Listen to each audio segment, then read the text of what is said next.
Chandigarh mayor தேர்தல் தொடர்பான வழக்கில் உச்சநீதிமன்றம் கண்டனம் தெரிவித்திருக்கிறது. அண்மை செய்தியை பார்த்து வருகிறோம். தேர்தல் நடத்தும் அதிகாரி திருத்தத்தில் ஈடுபட்டது வெளிப்படையாக தெரிய வந்துள்ளதாகவும் நீதிமன்றம் கூறியுள்ளது. மேலும் தேர்தல் நடத்தும் விதம் இதுதானா என்றும் உச்சநீதிமன்றம் கேள்வி எழுப்பியிருக்கிறது. சண்டிகர் மேயர் தேர்தல் தொடர்பான வழக்கில் உச்சநீதிமன்றம் கடும் கண்டனத்தை தெரிவித்திருக்கிறது. மேலும் தேர்தல் நடத்தும் விதம் இதுதானா என்றும் நீதிமன்றம் கேள்வி எழுப்பியிருக்கிறது. தேர்தல் அதிகாரி வாக்குச்சீட்டை திருத்தியது வெளிப்படையாகவே தெரிவதாகவும் நீதிமன்றம் கூறியுள்ளது. சண்டிகர் மேயர் தேர்தல் முடிவை எதிர்த்து ஆம் ஆத்மி தொடர்ந்த வழக்கில் உச்சநீதிமன்றம் சரமாரி கேள்வி எழுப்பியிருக்கிறது. தேர்தலை நடத்தும் விதம் இதுதானா என்று சண்டிகர் மேயர் தேர்தல் வழக்கில் தேர்தல் நடத்தும் அதிகாரிக்கு உச்சநீதிமன்றம் கடும் கண்டனத்தை தெரிவித்திருக்கிறது. சண்டிகர் மேயர் தேர்தல் நடந்த விதம் ஜனநாயகத்தை கேலி கூத்தாக்கும் செயல் என்றும் உச்சநீதிமன்றம் கண்டித்திருக்கிறது. இது தொடர்பாக ஆம் ஆத்மி தொடர்ந்த வழக்கில் உச்சநீதிமன்றம் சரமாரி கேள்விகளை எழுப்பியிருக்கிறது. வாக்குச்சீட்டுகளை தேர்தல் அதிகாரி திருத்தி தில்லுமுல்லு செய்தது வெளிப்படையாக தெரிவதாகவும் உச்சநீதிமன்றம் கூறியுள்ளது. தேர்தலை நடத்தும் விதம் இதுதானா என்றும் சண்டிகர் மேயர் தேர்தல் வழக்கில் உச்சநீதிமன்றம் கடுமையான கேள்விகளை எழுப்பியிருக்கிறது. மேலும் ஜனநாயகத்தை கேலி கூத்தாக்கும் செயலாக இது பார்க்கப்படுவதாகவும் நீதிமன்றம் கூறியுள்ளது. ஆம் ஆத்மி தொடர்ந்த வழக்கில் உச்சநீதிமன்றம் சரமாரி கேள்விகளை எழுப்பியுள்ளது. வாக்குச்சீட்டுகளை தேர்தல் அதிகாரி திருத்தி தில்லுமுல்லு செய்தது வெளிப்படையாக தெரிகிறது என்றும் உச்சநீதிமன்றம் கூறியுள்ளது. சண்டிகர் மேயர் தேர்தலில் காங்கிரஸ் ஆம் ஆத்மி கட்சி கவுன்சிலர்கள் 8 பேரின் வாக்குகள் செல்லாதவை என்று தேர்தல் அதிகாரி அறிவித்த நிலையில் இது தொடர்பாக ஆம் ஆத்மி கட்சி தொடர்ந்த வழக்கில் உச்சநீதிமன்றம் கடுமையான கண்டனத்தை தெரிவித்திருக்கிறது. இது பற்றிய கருத்துக்களை பகிர்ந்து கொள்வதற்காக மூத்த பத்திரிகையாளர் தராசு ஷியாம் இணைந்திருக்கிறார். சார் வணக்கம். சண்டிகர் மேயர் தேர்தல் தொடர்பாக உச்சநீதிமன்றம் ஒரு கடும் கண்டனத்தை பதிவு செய்திருக்கிறது. எப்படி பார்க்கறீங்க சார்?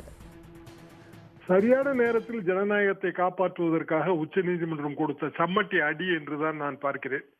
ஏனென்றால் இது பற்றிய வீடியோக்கள் இணையத்தில் உலா வர தொடங்கி பல நாட்கள் ஆகிவிட்டன. வீடியோவில் பார்க்கும் போதே தேர்தல் நடத்தும் அதிகாரி அவர் தனது பேனாவால் திருத்துவதை நம்மால் காண முடிகிறது. அதற்கு பிறகு எல்லா வாக்கு சீட்டுகளையும் கிழித்து போடுவதையும் நம்மால் பார்க்க முடிந்தது. இவ்வளவு பெரிய ஜனநாயக விரோத படுகொலை மகாத்மா காந்தியின் நினைவு தினத்தன்று நடந்தது என்பதுதான் இதிலே கொடுமை. எல்லாம் போக தேர்தல் நடத்துவதற்கே முதலில் அவர்கள் ஆர்வம் காட்டவே இல்லை. அதற்கு பிறகு பஞ்சாப், ஹரியானா உயர் நீதிமன்றம் தலையிட்டு தான் இந்த தேர்தல் தேதி ஜனவரி 30 என்று முடிவானது. இவ்வளவு பெரிய தில்லுமுள்ளுகள் அங்கு நடந்தன. பாரதிய ஜனதாவுக்கு 14 ஓட்டு, அது போக பாரதிய ஜனதா எம்பி ஓட்டு 1, ஆக மொத்தம் 15. எதிரணிக்கு 20 ஓட்டு.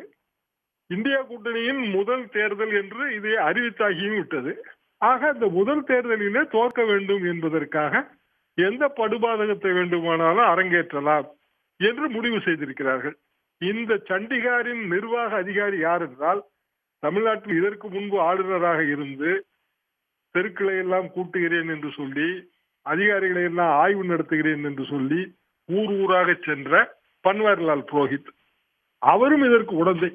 உச்சநீதிமன்றத்தின் இந்த கண்டிப்பு வரும் என்று தெரிந்துதான் அவர் முன்கூட்டியே தனது ஆளுநர் பதவியை ராஜினாமா செய்திருக்கிறார், தனிப்பட்ட காரணங்களுக்காக என்று சொல்லி.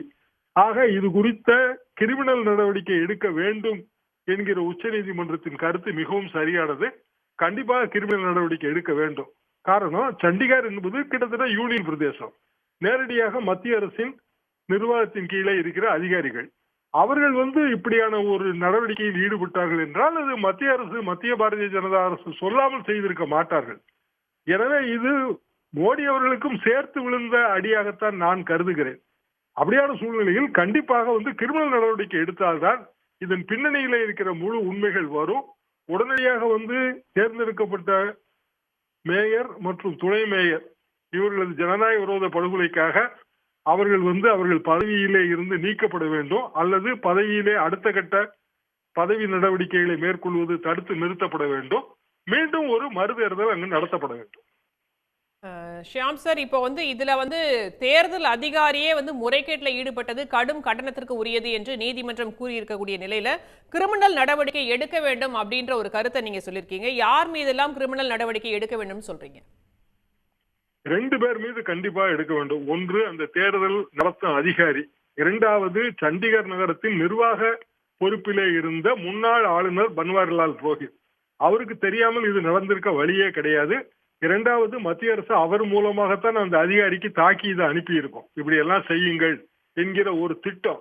அதாவது இது ஒரு கான்ஸ்பிரசி, சதி செயல், குற்றமுறு செயல். எனவே கண்டிப்பாக கிரிமினல் நடவடிக்கை எடுக்க வேண்டும். அப்படி எடுத்தால்தான் அதிகாரிகள் நாளைக்கு அச்சப்படுவார்கள். இப்படி சட்டவிரோதமாக செய்கிறோமே, ஜனநாயக விரோதமாக செய்கிறோமே என்கிற ஒரு பயம் ஏற்படும். எனவே சண்டிகர் நகரத்திலே எடுக்கப்படுகிற நடவடிக்கை என்பது இந்தியா முழுவதுக்குமான ஒரு பயமாக இருக்கும். இதிலிருந்து புரிந்து கொள்ள வேண்டியது என்னவென்றால், இந்தியா கூட்டணிக்கு இதுல ஒரு பாடம் இருக்கிறது. பாரதிய ஜனதா எந்த எல்லைக்கு வேண்டுமானாலும் போகும் என்பதை அவர்கள் புரிந்து கொள்ள வேண்டும். மேற்கு வங்கத்திலே எங்களுக்கு தான் தனியான ஆதரவு இருக்கிறது, நாங்களே பார்த்துக் கொள்கிறோம் என்றெல்லாம் மம்தா பானர்ஜி மாதிரியானவர்கள் கூறுவது தவறு. தமிழ்நாடு மாதிரி அது ஒற்றுமையுடன் கூட்டணி பங்கீடு, தேர்தல் பங்கீடை முன்பின்னாக இருந்தாலும் முடித்துக் கொண்டு பாரதிய ஜனதாவுக்கு எதிராக ஒற்றை வேட்பாளரை குறைந்தது 400 தொகுதிகளிலாவது நிறுத்த வேண்டும். அப்படி செய்யாவிட்டால் ஜனநாயக அமைப்புகளே இந்த நாட்டிலே சீர்குலைந்து போகும் அபாயம் இருக்கிறது.